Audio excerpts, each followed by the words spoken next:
conversations fuel business. Market dominance comes from having more conversations at an increased flow rate to your competitor.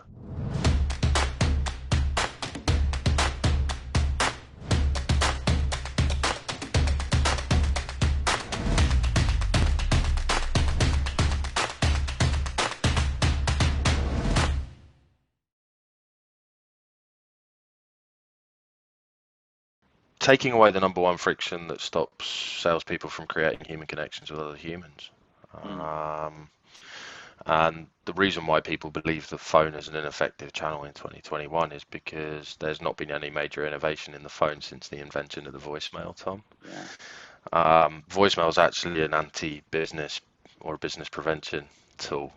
If you think about what it does, it obstructs. So the next range of innovations are things like phone trees, dial by name directories, and then you've got the mechanization of gatekeepers and admins. So everything that stands in front of a conversation and prevents a rep from being effective and getting good, it's basically designed to help support failure rather than success. So Connect and Sell, team of real software, Silicon Valley Gen 1 software veterans, not typical founders. These aren't guys in their late 20s, mid 30s. These are guys in their late 70s, early 80s who've been building big software companies and selling them for longer than you and I have been alive, fundamentally. And the common experience that they shared is that conversations fuel business.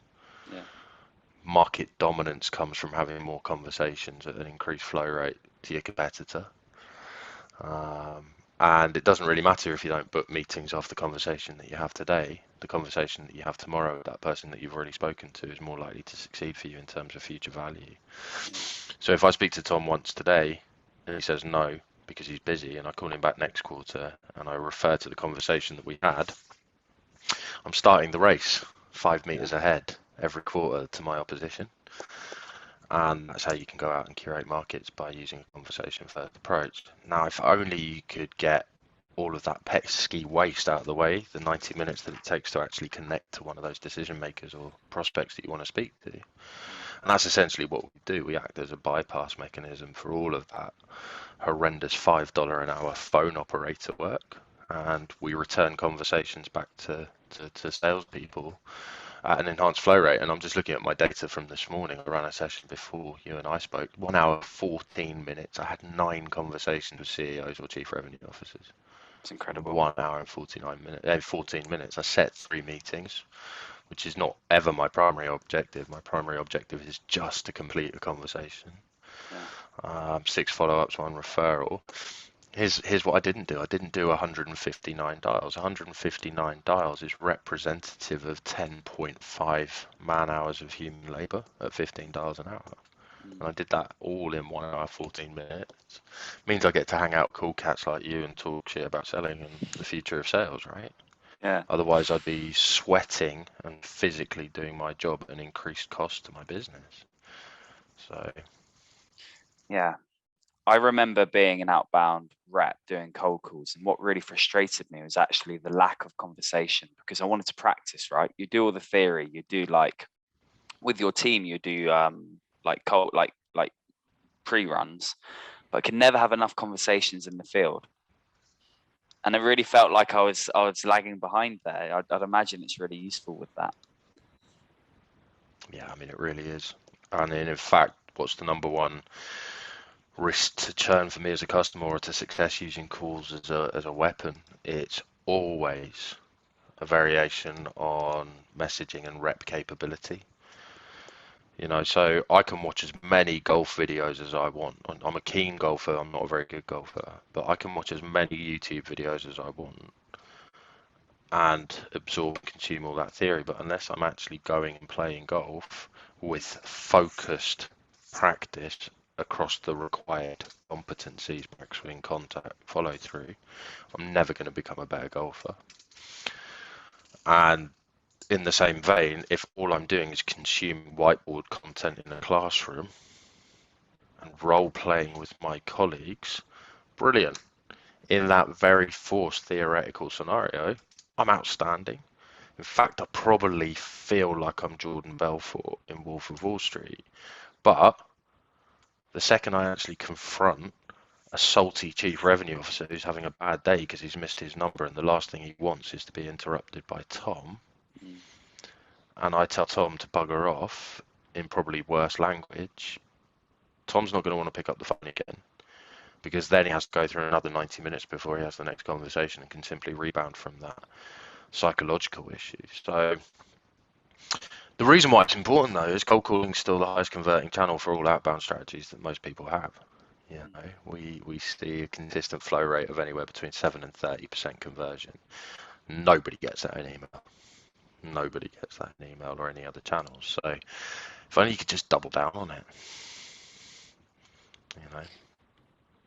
Yeah, I think what I find really intriguing is that's not just about making more calls or being more efficient. I think for me, having been a rep, it's that psychological aspect. Yeah. I'm feeling panicked because you only get through to one person a day and someone picks up the phone and you weren't expecting, because you've already made 70,000, no one picked up the phone before, so you're already on the back foot. That for me is really, really interesting. And it works really well into upskilling reps, I think. Yeah. Yeah, I mean, we live in an interesting world, and I sort of straddle two different generations of thinking, Tom. One is I want my reps to feel empowered, enabled, and proactive with all of the sort of moral authority and sort of reasonable judgment calls that means. You know, I want a safe environment where reps feel like they can perform. But I see that safety going very far in one direction at the moment, which is to the benefit of the rep completely and not to the benefit of the company.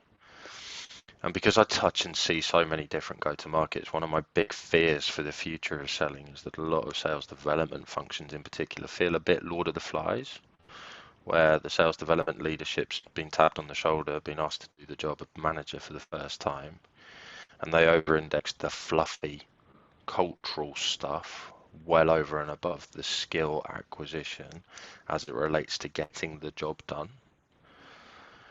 So at some point there needs to be this technical and skill overlay, but most reps don't like to do it because it feels a bit like hard work. And you know, the most common thing I see in the world is, but my process is this, and I kind of forget, and a lot of people kind of forget that they're actually employed by companies to execute on the company's strategy and vision. So fundamentally, 9 times out of 10, your process is largely irrelevant. It's the company's process that matters.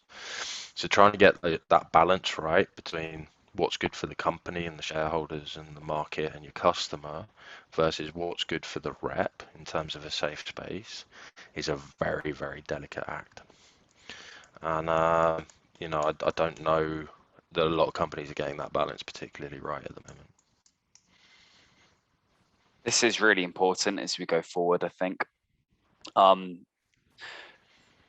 Mental health and challenges are an increasingly large conversation. And the understanding is that people in younger generations are facing increasing mental health challenges, but at the same time, being an outbound rep is just a really difficult role. Like it just is. So I'm really interested, like this dissection you're making is really important.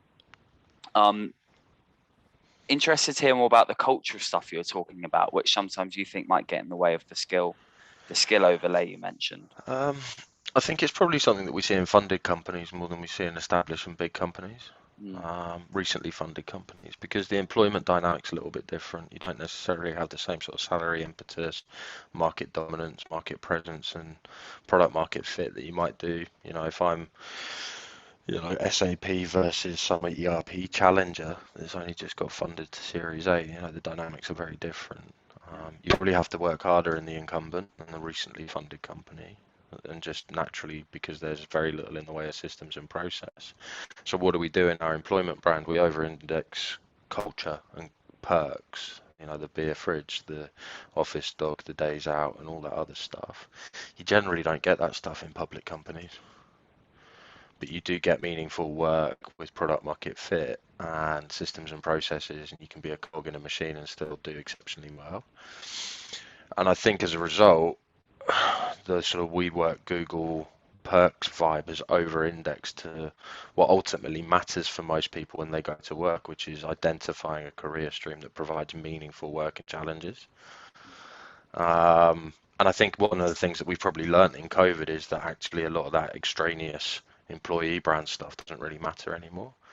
And it's now incumbent on companies to find meaningful work and provide meaning to the work that you ask them to do, and make it much more mission oriented than it otherwise would be. Because we've probably been in a generation for the past 12 years, whilst money's been cheap and VC funding's been extortionately over-indexed and overvaluing companies, that all of the culture wars have happened, and that's what's been driving the employee brand. But it hasn't actually led to a generation of particularly high quality salesmanship, because we haven't indexed the skill stuff.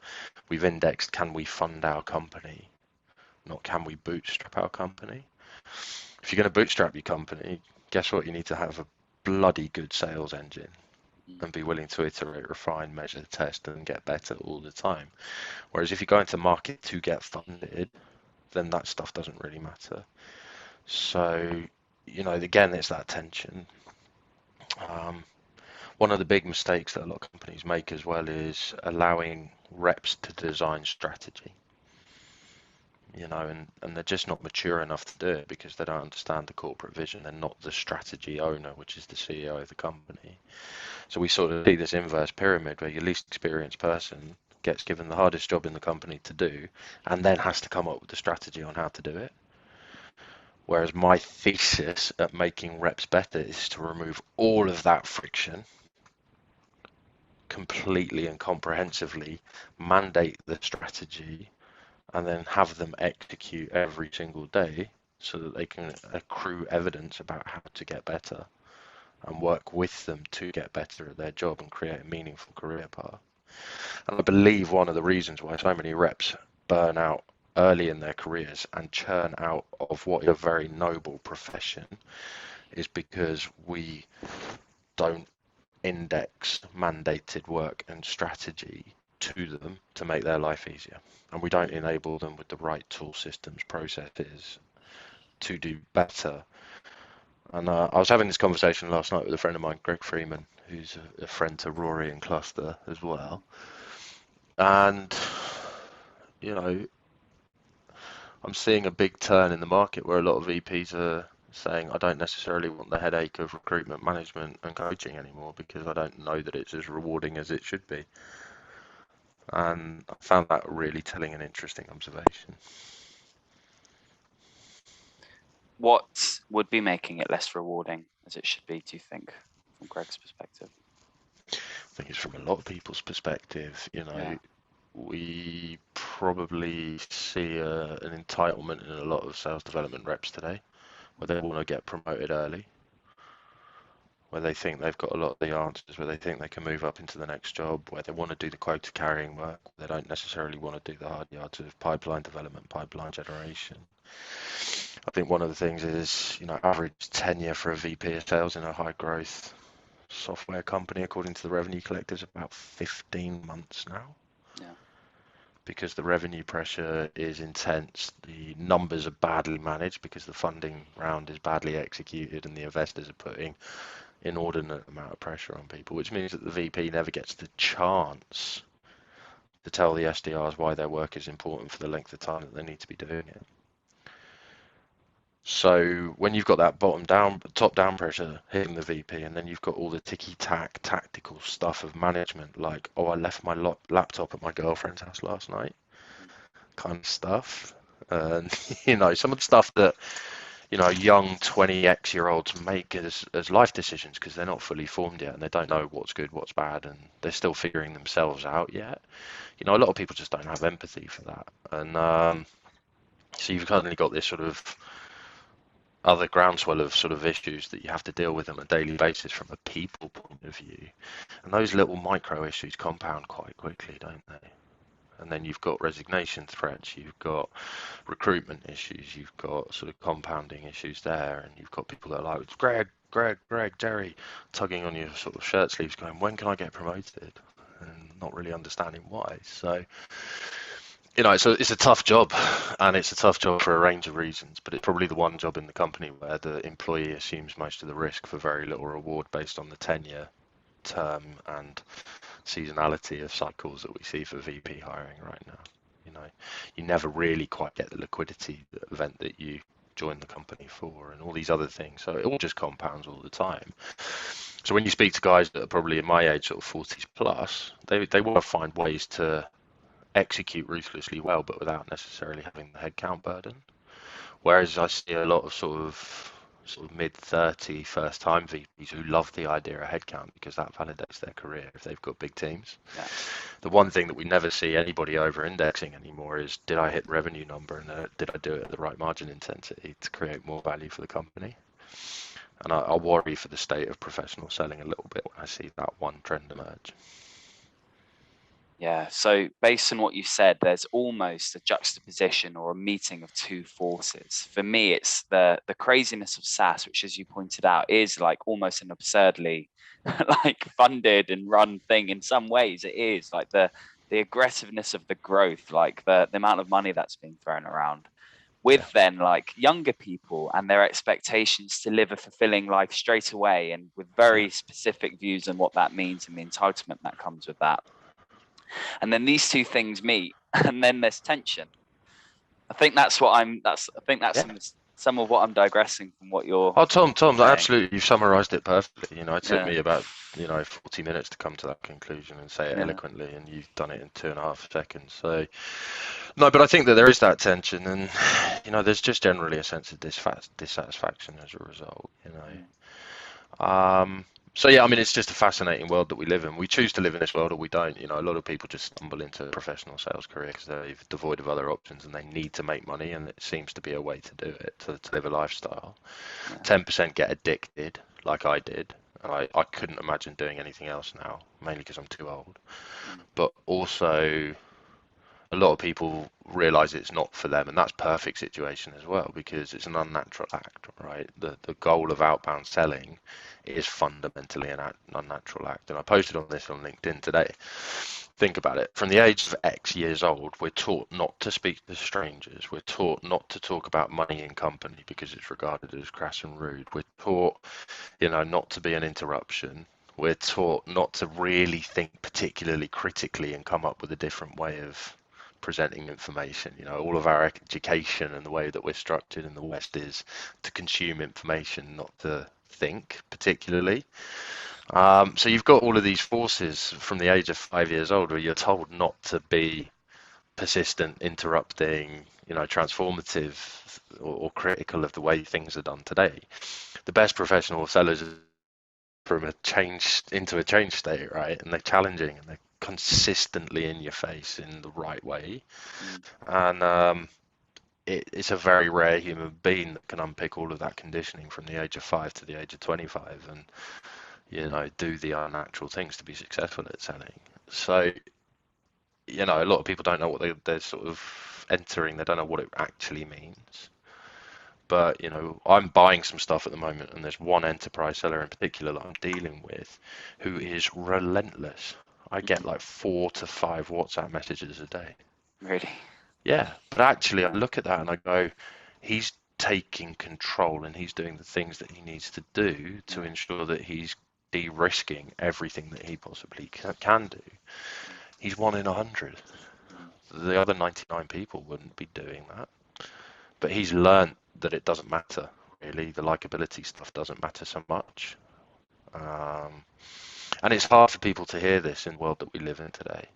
But actually, sometimes to get real success for yourself and your career, you kind of need to do the unnatural things and force yourself into uncomfortable positions, which is why, going back to sort of my reason for living at the moment, which is in enabling high volume of cold calling into business, I see an awful lot of people that hate that friction in their job.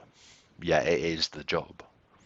So how do you enable for that? You've got to give people opportunities to have those conversations, get better at them, and then feel uncomfortable with them. And that's okay to be uncomfortable if you know why you're doing it. And that's the number one thing that I don't see in the world today is an appreciation of why I have to do this unnatural thing.